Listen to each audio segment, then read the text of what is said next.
It is time for the Media Beat with David Tereshchuk. David joins us on a Thursday morning, and we take a look at media, the media coverage, and the events that the media is covering. David has his own website, which is themediabeat.us, and he's also a PBS television correspondent reporting on ethics and belief. Good morning, David. Good morning. I'm glad to be reporting in again from the media capital of the world, New York City, reviewing the week once more with the ever-watchful Marshall Miles. I guess we have to talk about Ukraine still, huh? You know, yeah, we do. There's a lot going on with you that all basically surrounds and goes off of the Ukraine. The thing that I was talking about yesterday, David, is that I remembered early in the week this week. The big fanfare the Russians made about their ships coming into Mariupol and docking there. They actually put video out on it, and I said to myself, you know, with today's society, with the amazing drones and with the weapons that are out there that the Ukrainians are using, I don't know how wise that was. And sure enough, the Ukrainian army managed to blow up that big supply ship and damage two other warships that were next to it. You know, you wonder what is the Russian hierarchy thinking in this war? Not the wisest piece of information management. Even though we think of the Russians as being somewhat adept at information management, it's in the essence of the totalitarian regime which Russia seems to have redeveloped to manage information, and that's. I mean, in this case, they sort of issued an open invitation to Ukraine, well, even not so much the Ukraine army in this case, for the first time, the Ukraine Navy claiming credit for a particular action. And, you know, it's very hard to say when you're not on the ground or on the waves, but it does appear from a distance to have been a remarkable tactical success, getting the supply ship sink, and if it's true what the Ukrainians are saying, that supply ship was full of tanks ready to land on the southern reaches of Ukraine, then it's a far from insignificant piece of military action by the Ukrainians. But on the wider plan, it raises, as you say, with this information management field to be considered, it's our job, I think, as discerning readers, listeners, and viewers of the Ukraine situation. Vladimir Putin's war, as most of the world's people see it, certainly world governments, we have to attempt some careful interpretation of the diplomatic moves and you know, the propaganda moves, if you like, looking especially for shifts from one day to another, from 1 week to another. And we know it's a war of words as well as of deadly weaponry. So we need to be on a special outlook for possible shifting in the parties' stated negotiating positions. We're at that point now, I think, in this war, that especially now that Russian forces appear to be blocked from any substantial geographic advances in Ukraine, even while they are still increasingly bludgeoning cities with heavy artillery and missiles, conducting a mercilessly grinding siege strategy. It seems to be now. It's almost it's not exactly a stalemate, but it's certainly bogged it down. So what changes can we register at the informational level? We can probably sum them up this way. There's no longer, interestingly, any loud noise from Russia about decapitating the Volodymyr Zelensky government in Kiev, even while Moscow does continue with its pre-existing and continuing demands for Ukraine to recognize the breakaway areas of eastern Ukraine region, which lumped together we can call Donbass, that's Donetsk and Lugansk. Those cities cities and surrounding regions to the east of the country, already Russian-speaking and long supplied by Russia with the military means to maintain their so-called independence. Plus, of course, the Russians are still wanting a guarantee of future neutrality for Ukraine and no entry into NATO. But the Russian idea of a regime change in Kiev seems to have faded. That's not top of mind for the Russians, it seems to me now. And it seems pretty clear as you look around all the output of the Russian official sources, even denazification, which is one of their other ways of describing the need to get rid of the Ukraine government. Was being described by Putin and his henchmen originally. That's faded. That's fainter than it was. In fact, faded away to a large extent. And meanwhile, on the Ukrainian side, if we look at that, President Zelensky chose ABC News here in the States to acknowledge publicly, and I quote him here, the translation at least. We understand that NATO is not prepared to accept Ukraine. I mean, there's disappointment there, sure. So Zelensky has always wanted, in recent years, has wanted Ukraine to join NATO eventually. But I guess it's now, a considered realism on his part. He's also repeatedly calling for direct top-level talks between himself and Putin. Now, this talk of talks, I don't want to sound Pollyannish. It's the last thing I want to be. But we can see, if we're clinical about it, there is some room here in these shifts that are going on, these slightly shifting positions for negotiation. Currently, the talks at a low functionary level between the two countries are going on, and they're being sponsored or brokered, certainly encouraged by both Turkey and Israel from the outside. And given the shift in the war of words, if you like, is significant too. So watch this space, I would say, as we used to say on television. Looking at all the surrounding stories and how this has turned into Vladimir Putin's worst nightmare. I mean, I would figure he doesn't have many nightmares in his life, but this is one, because the ground operation not only is stalled, as Ukraine is actually gaining back ground that they lost.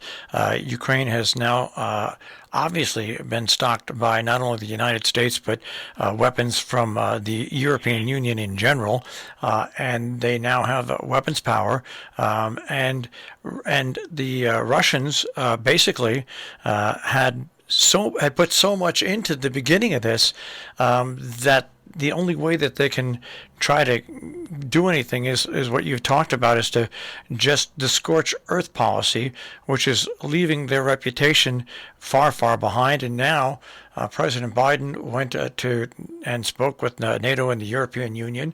He's now going to Poland, signed this big deal that we will deliver more natural gas to replace the Russian natural gas. This has really turned into a huge nightmare for Vladimir Putin. Certainly a major international isolation, which is not really what was ever conceived of with the grandiose notion of a growing and substantial and deeply established Russian sphere of influence. I wouldn't go to. I mean, we as commentators, we can describe it as a Russian empire, but that's not something that even Putin ever talks about in an actual word, that actual description. But imperial thoughts certainly lay behind, or we can say that we can analyze and surmise that they lay behind his ambitions here in Ukraine. His own writings have a very imperial ring about them when it comes to Ukraine, and the notion that Ukraine is merely part of the overall Russian entity. Yes, the very clear signaling from the beginning was that this would be it wasn't just a cover phrase, that idea of a military operation, and the word war was banned by the Russians on pain of 15 years imprisonment, indeed, for journalists and commentators online and in broadcasting. But that notion that that the military operation was going to be just that, a short-term operation, that was the underlying assumption for all that brash talk at the beginning, that this would be over in a few days, and that Kyiv would be seized, and indeed, as I was saying before, the government replaced, in the Russians' own somewhat fantastical terms, the threatened populations of Ukraine be liberated. Well, we're now moving into the second month of this limited operation. Things have certainly not gone the way that the Russians appear to have expected from the beginning. And I want to make another note, by the way, following up our discussion last week on the cost of news gathering in this war. We should note that another journalist has been killed since we last talked, this time a Russian journalist, Oksana Balina, who worked for one of the few remaining independent outlets known as the Insider. She died in a northern district of the capital, Kyiv. She was trying to report on the damage being done by the fairly long-range military artillery was being aimed at those northern parts of the capital, and she herself became a victim of Russian rocket fire. Balina and her insider colleagues built up an impressive journalistic record, we should remember, of investigating the Putin regime's evident nerve poison attacks on its enemies, like the now jailed opposition leader Alexei Navalny and that prolific writer Dmitry Vikov, and others too, like the Skripal family, the father and daughter who were poisoned in Salisbury, England. Another loss to journalism, I have to report.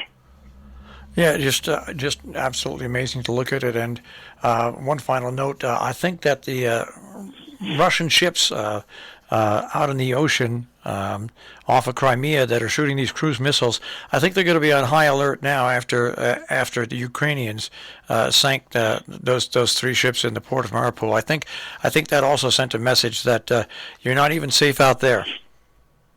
Right, and the hardware, which is now reaching, it's been reaching from the beginning, but now ramped up considerably from the West, NATO in particular. Although, the Biden administration is very, very clear about no greater actual military involvement on the Ukrainian side in support of the Ukrainians. But nonetheless, the weaponry that's in the hands of the Ukrainians is being used to considerable effect. All right. Shall we move on? Let's look at some domestic issues. I want. Yeah. You go first. No. You take the lead here. All right. The biggest domestic news, I guess, is the Senate confirmation hearings for Biden's new nominee for the Supreme Court. I would have thought there was a slightly different source for that story, at least from an observational standpoint. The late-night talk show hosts of this country can sometimes be a helpful political barometer at a time of watershed episodes in American national life, like the Senate hearing for a new Supreme Court nominee.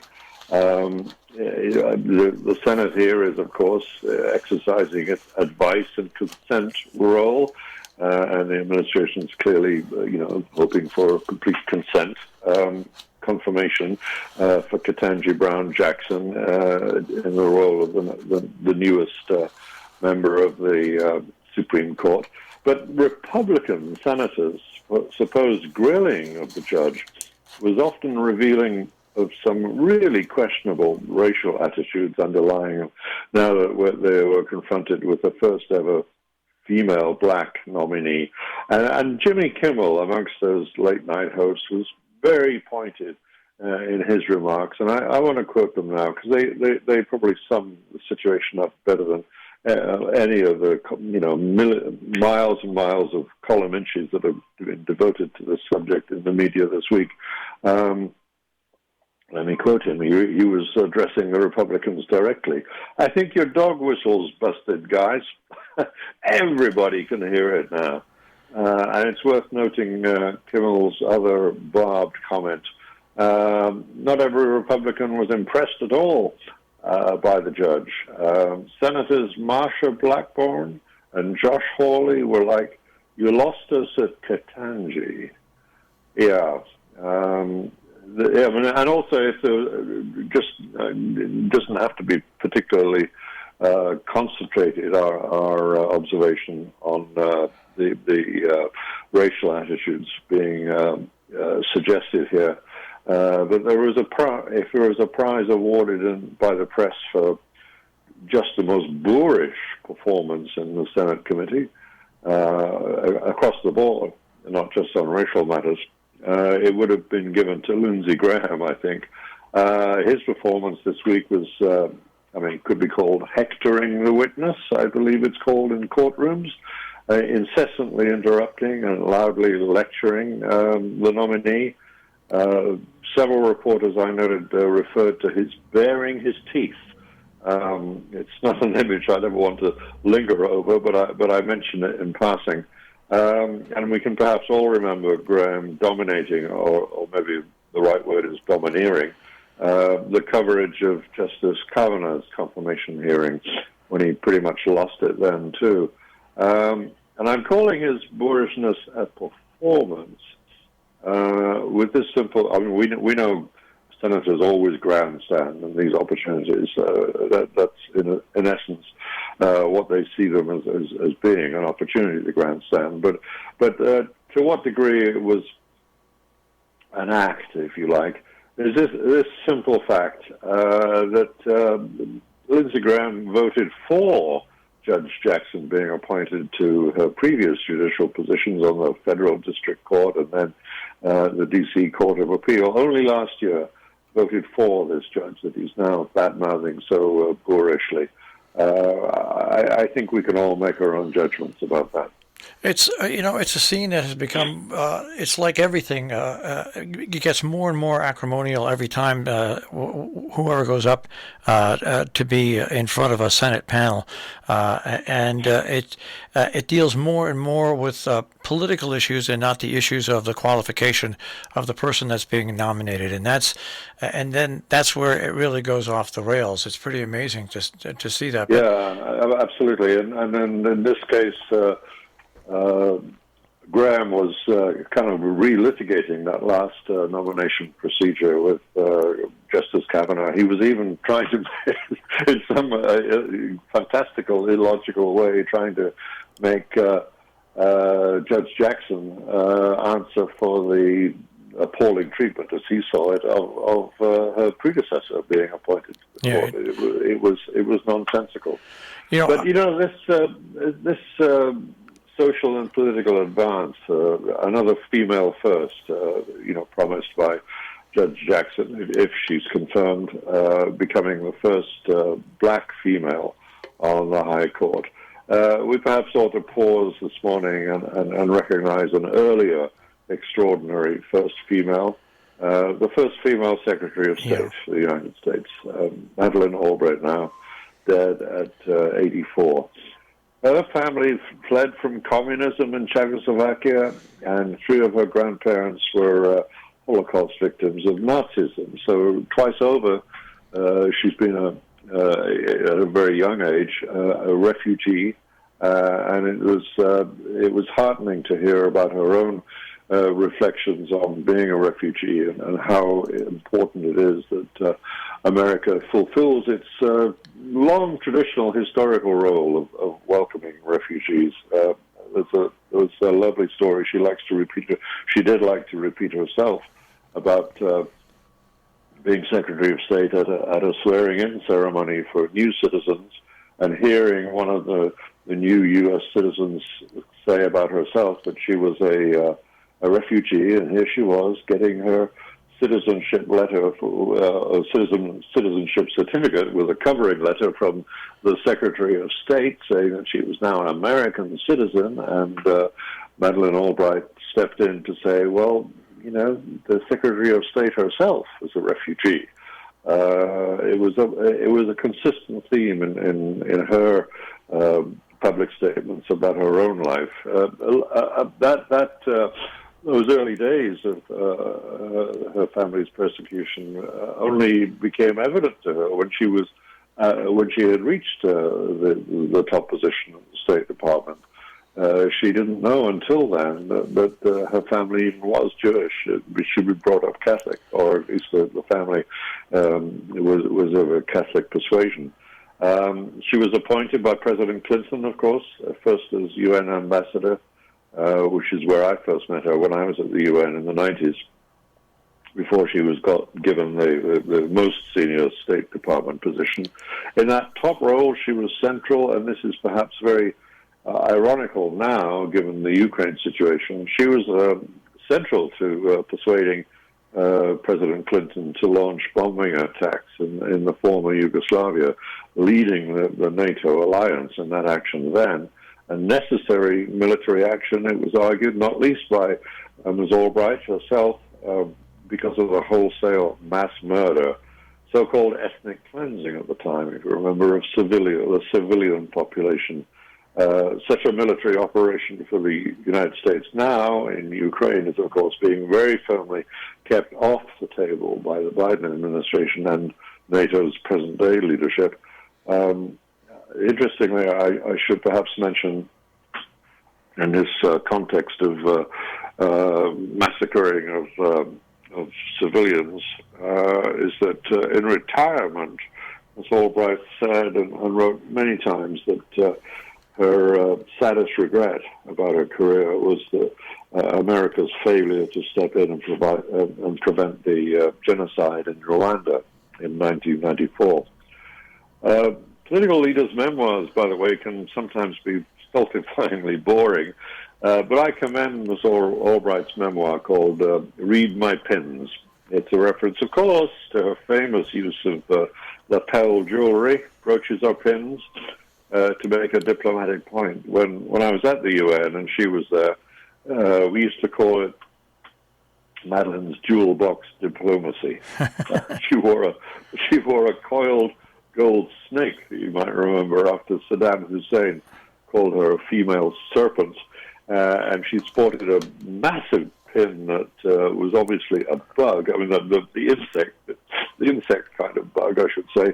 This was after the Soviets were revealed, surprise, surprise, to be tapping the U.S. Embassy's phones in Moscow. I can't say this about many senior diplomats at the United Nations, but she was fun to be around.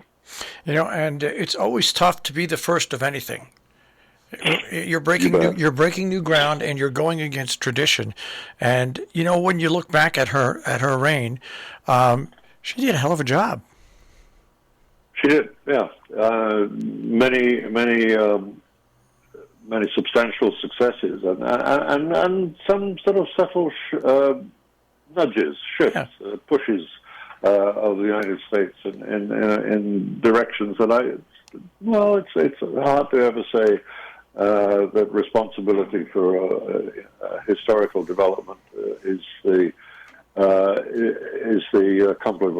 accomplishment rather of one single individual. But she certainly played her part in asserting over that particular period a form of leadership role for the United States and the world that we haven't really seen since, and that's to her credit, and it's important to recognize that as we reflect on her extraordinary life. In a way that could bring us around to Ukraine again, unsurprisingly. Right up until her death, she was still contributing, and how could she not, really, to national debates about global affairs. She wrote, let me quote this to you. This is from the New York Times, an op-ed that she wrote on the very last day, just before Putin invaded Ukraine. She said, instead of paving Russia's path to greatness, invading Ukraine would ensure Mr. Putin's infamy by leaving his country diplomatically isolated, economically crippled, and strategically vulnerable in the face of a stronger, more united Western alliance. Now, Western leaders can only hope that she's right, don't you think?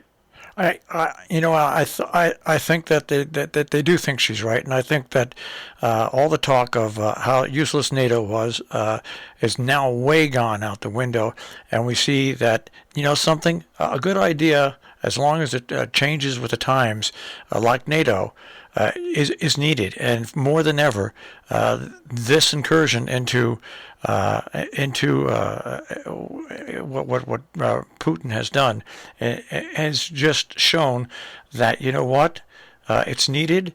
The cooperation is there. It's not always 100% because there's always going to be differences in people, but the importance of a strong Secretary of State and a strong NATO alliance and strong European alliance with the United States is a very big balancing act that keeps the world a lot safer. Yes, it gets back to that notion of American leadership again, not sort of some dictatorial bullying kind of leadership, which we heard talk of in recent years, but a first among equals kind of leadership that perhaps unsurprisingly was what the Obama administration was striving for, and perhaps ironically, his vice president perhaps is now achieving it in now that he's in the Oval Office himself in his own right. All right, David, always great to speak with you. There's always a lot to talk about. We'll speak to you next week. I look forward to that. David Tereshchuk with the Media Beat. Once again, you can find David at his own website, themediabeat.us, and also at robinhoodradio.com. Click on demand, click on the Media Beat with David Tereshchuk.